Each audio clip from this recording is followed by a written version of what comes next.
என்ன ரஞ்சு கூகுள்ல ரொம்ப நேரம் என்னமோ சர்ச் பண்ணிட்டே இருக்கீங்க?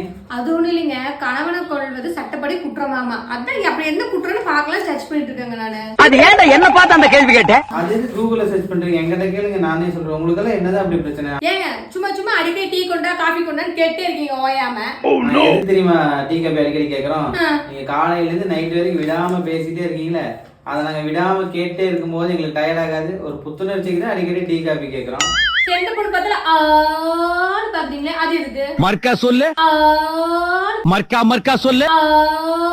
அந்த பொண்ணு உன்னை விட என்ன அழகா இருக்குன்னு பாக்குறோம், அவ்வளவுதான். சரி, நான் என்ன சமைச்சாலும் ஏதோ குறை சொல்லிட்டே இருக்கீங்களே, இது நல்லால அது நல்லான்னு ஏதோ ஒரு குறை சொல்லிட்டே இருக்கீங்களா, அது சொல்றீங்க சும்மா. பிச்சுக்கார நாய் கேக்குது பாரு ஒரு கேள்விய. குறை சொல்றதுனால தினம் தினம் வாய்க்கு ருசியா சமைக்கிறியா இல்லையா? அதனால தினமும் குறை சொன்னா நாளைக்கு நல்லா சமைப்பியோன்னு ஒரு டவுட்ல.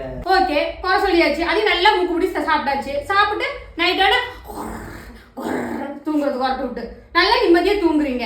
ஏன் நாங்க தூங்கலாமா இல்லையான்னு பாக்குறது இல்ல. உங்க குறையில நாங்க எப்படி தூங்குறதாக்கும்? எங்க அப்பா வந்து புரட்ட விடுறது தானே. நல்லா யோசிச்சு பாரு, உங்க கல்யாணம் பண்ணதுக்கு அப்புறம் தான் நாங்க நிம்மதியா தூங்குறோம்னு அர்த்தம். சரி, ஒரு பர்த்டே ஒரு கல்யாண நாள் ஏதாச்சும் வந்தா ஏதாச்சும் ஒரு கிஃப்ட் வாங்கி தரீங்களா? நீங்க பாட்டு போறீங்க, நீங்க பாட்டு வரீங்க, எல்லாம் மறந்து போறீங்க.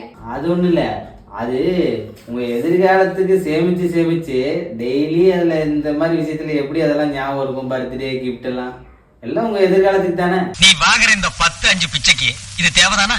வேற ஏதாவது டவுட் இருக்கா? அப்ப எனக்கு வேற வழியே இல்லையா உங்களை கொல்றதுக்கு? வேற வழியே இல்லை. ஏன்னா கணவனை கொல்றது சட்டப்படி குற்றம்.